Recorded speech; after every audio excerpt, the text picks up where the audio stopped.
అస్సలామలైకుం. Hi friends, ఎలా ఉన్నారు? మేమైతే చాలా బాగున్నామండి. ఈరోజు వచ్చేసి మా ఇంట్లో ఆశా స్పెషల్ వచ్చేసి పిజ్జా అయితే చేస్తున్నాను, చూసేయండి. ఇక్కడ వచ్చేసి ముందుగా 2 కప్పులు అయితే మైదా పిండి తీసుకున్నాను, రుచికి సరిపడినంత సాల్టు, తర్వాత వచ్చేసి బటర్ అయితే యాడ్ చేసుకున్నాను. తర్వాత వచ్చేసి ఖమీరా అండి, అరబ్బీలో ఖమీరా అంటారు, ఇంకా మన భాషలో అయితే ఈస్ట్ అంటారు దీన్ని. అంటే పిండి బాగా ఉబ్బుతుందన్నమాట. తర్వాత వచ్చేసి దీంట్లో పాల పొడి కూడా యాడ్ చేసుకోవాలి, లేదంటే పాలైతే కూడా యాడ్ చేసుకోండి, అంటే కొంచెం టేస్ట్ పిండి అనేది మెత్తగా వస్తుందన్నమాట. తర్వాత వచ్చేసి నూనె అండి, 1 కప్ అయితే ఆయిల్ అయితే తీసుకోండి. తర్వాత వచ్చేసి లాస్ట్లో వచ్చేసి ఎగ్ అయితే తీసుకోవాలి, 1 లేదా 2 ఎగ్ అయితే తీసుకోండి, ఉంటే 1 తీసుకోవచ్చు, లేదంటే 2 కూడా తీసుకోవచ్చు. ఇంకా ఈ పిండిని వచ్చేసి మనము గోరువెచ్చని నీళ్ళతో అయితే మనము కలుపుకోవాలన్నమాట. కలుపుకున్న తర్వాత ఒక 2 గంటల సేపు అయితే దీనికి ఈ విధంగా ప్యాక్ చేసేసి పెట్టేయాలన్నమాట. ఈ విధంగా అయితే బాగా ఉబ్బిపోయింది చూడండి ఇప్పుడైతే పిండి. తర్వాత వచ్చేసి ఇక్కడ టమాటాలు, ఎర్రగడ్డలు, ఆనియన్స్, తర్వాత వచ్చేసి క్యాప్సికమ్, పెద్ద మిరపకాయ అన్నమాట. తర్వాత వచ్చేసి జైతూన్ అన్నమాట. ఇక్కడ ఒకటి వచ్చేసి నేను చికెన్ది, ఒకటి వచ్చేసి రొయ్యల్ది చేస్తున్నాను, ప్రాన్స్ అన్నమాట. ఇక్కడ ఇట్లయితే ప్రిపేర్ చేసుకుంటున్నాను చూడండి. ముందుగా మనము చపాతీలాగా దుద్దుకోవాలన్నమాట.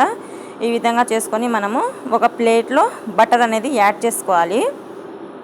చూసండి, ఈ విధంగా దుద్దుకున్న తర్వాత మళ్ళీ మనము దీనికి వచ్చేసి కెచప్ అనేది కావాలి, టమాటా కెచప్, డక్కూసు, తర్వాత వచ్చేసి కొంచెం పెరుగు, కొంచెం వచ్చేసి మిరియాల పొడి, అలా మనకు టేస్ట్కి సరిపడంత అవన్నీ యాడ్ చేసుకున్న తర్వాత ఆ మిశ్రమాన్ని కూడా మనము ఇక్కడ కలిపి పెట్టాను చూసేయండి నేను. ఆ విధంగా కలుపుకొని మనము ఇది చపాతీలాగా దుద్దుకొని ఈ విధంగా పైన అంతా పూసుకోవాలన్నమాట.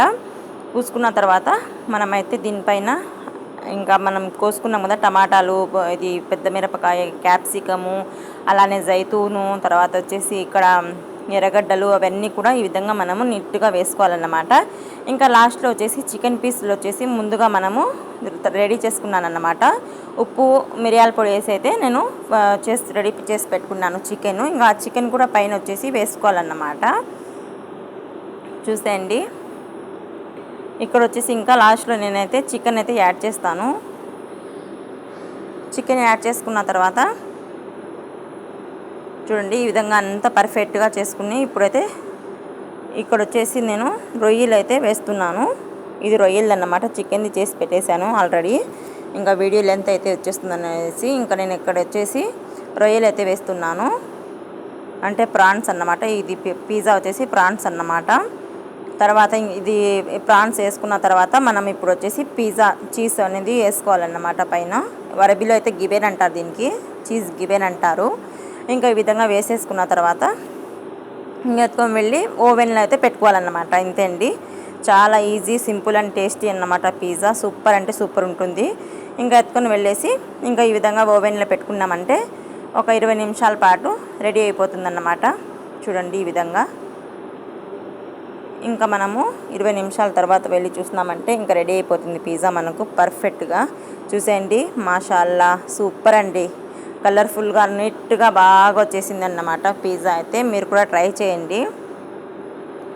ఈజీగా అరబిక్ గల్ఫ్కి కొత్తగా వచ్చిన వాళ్ళు ఇంకా ప్రతి ఒక్క అరబీ ఇంట్లో కూడా ఇప్పుడు ఎక్కువగా బయట నుంచి తెచ్చుకోవటం లేదు, ఇళ్ళల్లోనే చేపిస్తున్నారు చాలామంది అయితే. చాలామంది బయట కూడా తెచ్చుకుంటారు. ఇంకా నేనున్న ఇంట్లో అయితే ఈ విధంగా నా చేతిని చేపిస్తారన్నమాట ప్రతి ఒక్కటి కూడా, అందుకనేసి చెప్తున్నాను. ఇంకా కొత్తగా వచ్చిన వాళ్ళకైతే బాగా ఉపయోగపడుతుంది వీడియో అనుకుంటున్నాను. చూడండి ఈ విధంగా అయితే పర్ఫెక్ట్గా రెడీ చేసేసానండి పిజ్జా. చూడండి పీసులుగా ఎంత బాగున్నాయో. ఇంకా అయితే పిజ్జా అయితే రెడీ అయిపోయిందన్నమాట. ఇంకా ఎత్తుకొని వెళ్ళి పెట్టేసేయాలన్నమాట. అంతేనండి. వీడియో నచ్చినట్టయితే లైక్ అండ్ సబ్స్క్రైబ్ చేసుకోండి మరిన్ని మంచి వీడియోస్ కోసం. Thank you for watching.